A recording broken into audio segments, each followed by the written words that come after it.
Okay, it's time. I'm taking off the Florida Panthers hat. You guys know I always pick a random hat to do this, and we're putting on the Phillies cap for this because, again, as you all know, and I know if Tim was here, he'd be doing his Tigers rant. I got to come in here and do my Phillies rant. So, and LeBlanc's coming up close. He's going to get some popcorn. But here, I don't even know where to start. So, I want to start out with this. The results in game 4 were certainly something. Are you like lying on the couch, dude? Yes. To watch? Are you serious right now? Oh my God, you are unbelievable. So that chair is uncomfortable. It's from like 1960. Put a pillow on it. Fine, whatever. So the game 4 results were definitely devastating. For Orion Kerkering to end the game like that is terrible. He should have thrown it to first and not froze and panic. And if he did, maybe we're talking about a different series here. I don't blame what happened in this series or in that game on Orion Kerkering. Because, yes, maybe he did cost us the game and maybe he did cost us our season. I have been saying this for a while now. You turn off. You are insane. I have been saying this for a while. You can win with bad pitching and bad umpiring. And there were some questionable calls from the umps in that game and in that series. You can play with bad umpiring and bad pitching. You know what you can't play with and win? Offense. Yeah. Your batters need to hit. And that is the bottom line. You are not going to win when your top of the lineup is going 1 for 11 every game. You aren't going to win. You are not. Simple as that. And there are a lot of people who blame everything on Orion Kerkering. Hell no. Yeah, he had a bad moment. He didn't have that great of a season. He had above a 4 ERA since August. Like, there's no denying that this kid definitely didn't have a great season, didn't have a great performance. And do I agree with pulling Luzardo out and putting him in? But then again, Luzardo was going to be the Game 5 starter. He was going to start in Game 5. Like, it was a mix of poor offense and poor managerial decisions because Rob Thompson made some really stupid decisions throughout a lot of this series. First one was the bunt. Or actually, no, let's go back further than that. First one was keeping Robertson in. Robertson gets 2 on base.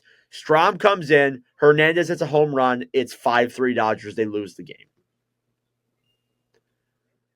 That was the first mistake there by Thompson. And Robertson doesn't have what he had years ago. He's 40. He's not what he was. Yeah. He's not. And this is coming from somebody who likes Robertson. I like Robertson, and I like the way he played in this season with Philadelphia since he got there. However, he doesn't have what he had, and that was a very poor decision. It was, simply being put. The second one, and this was the one that really irks me out, and it really costed this team the season. This was the point where I saw it in Game 2, and I'm like, that's the season. Castellanos, RBI, gets 3 on. It's 4-3. And all of a sudden, you have what? Theoren in on the mound at that point for the Dodgers. Sasaki hadn't come in yet. And you're like, oh, it's the bottom of the 9th. There was 1 out. You're like, oh my God. Or maybe there was no outs. Whatever. There was 1 out. You're like, oh my God. Like, we have Casty on base. Stott's coming up here. After Stott, it's the top of the rotation. You got a chance here. You got a chance to do this. You have a chance to come back and tie the series up at 1. Really? My bad.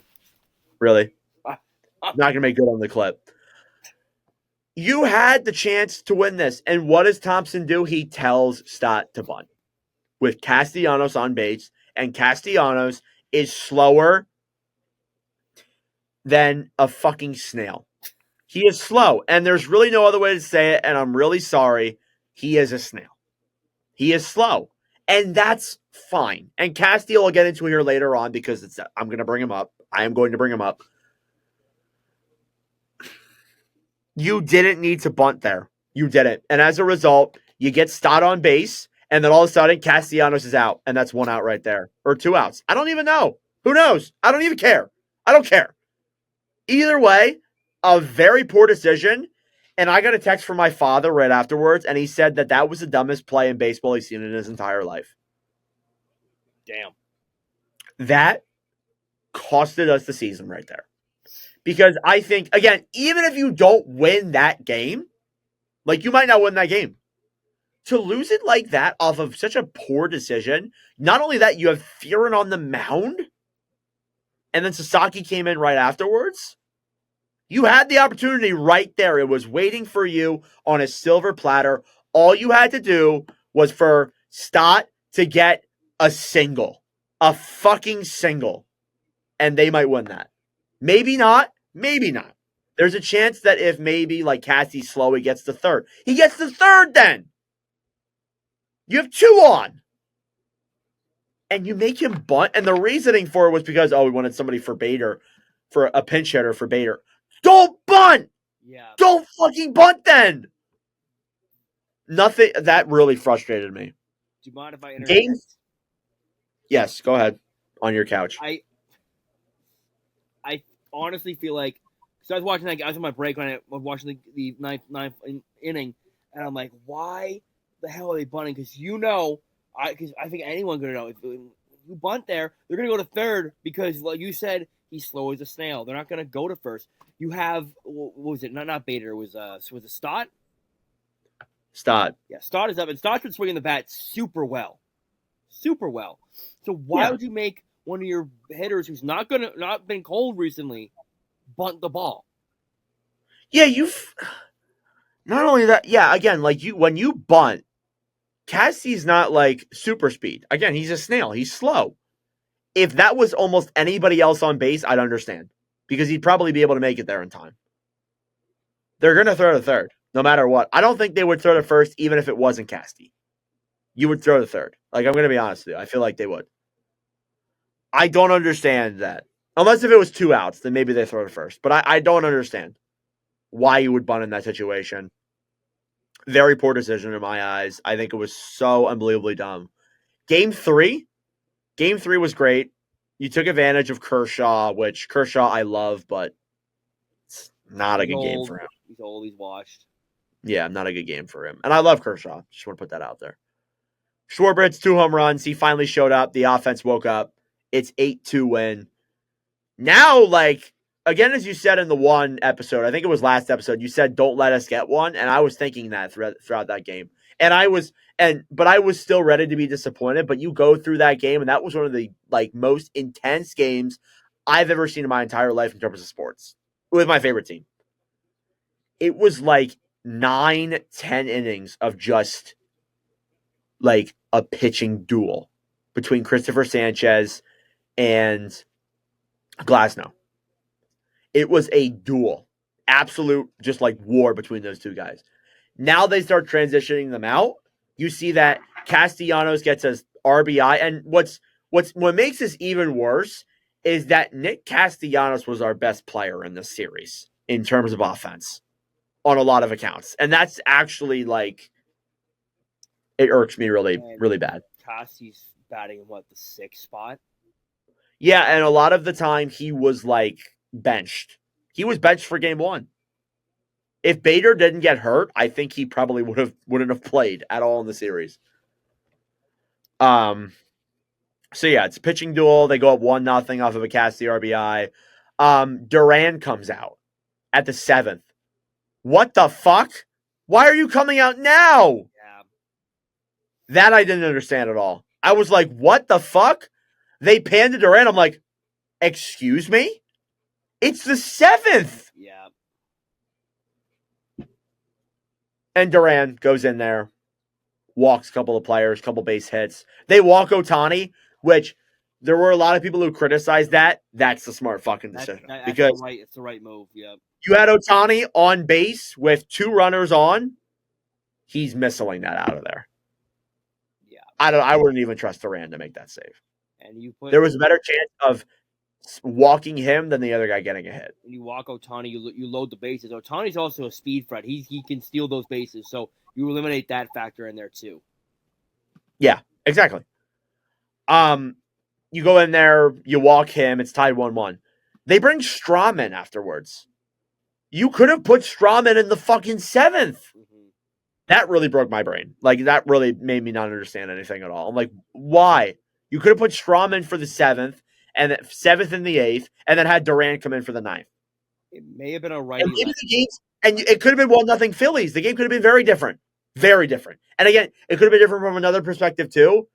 Because again, maybe Strom because is he left-handed? I don't know. Maybe there's a different thing with that and Otani and all that. I get that. But you didn't need to put in Durant early regardless. You have other options. You do. You have other options you could have went with.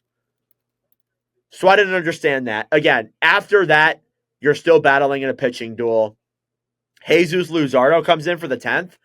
I saw that. I was like, oh, wow, they're really going all in here. He was not supposed to play. So Luzardo comes in, he plays well. They bring on Kerkering, and Kerkering does his big mistake. He freezes. Okay. It sucks. It happens. It happens a lot. Players make mistakes. These people are human. I'm not really mad about it. Anybody sending death threats to Ryan Kerkering, you're fucking unhinged. Like, that is, you are messed up. You are not in the right headspace. You need to get help. Like, I'm just gonna be honest with you. You need to get help. Would you be offended if I said that's just Philly? That is just Philly. Like, I'm not offended. But like, if you are really sending him death threats and maybe like clowning him on social media is one thing. Like, go ahead.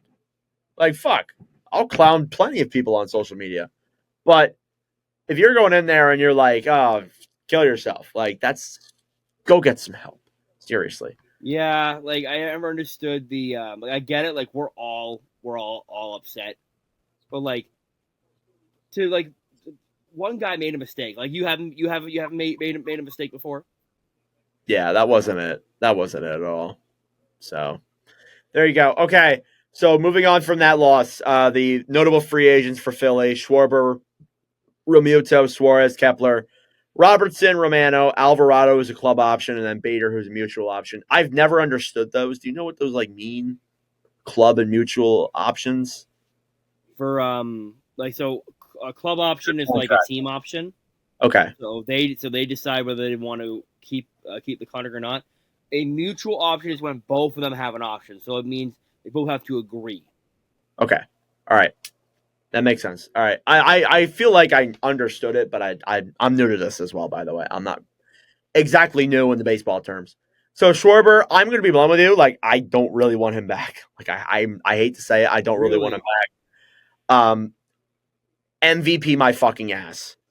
You go in there, you score 56 home runs during the regular season. You go, like, he was in an insane slump beforehand. And I don't want him back. I feel like it doesn't really work. Real Muto, I feel like we should bring back. Real Muto, we should.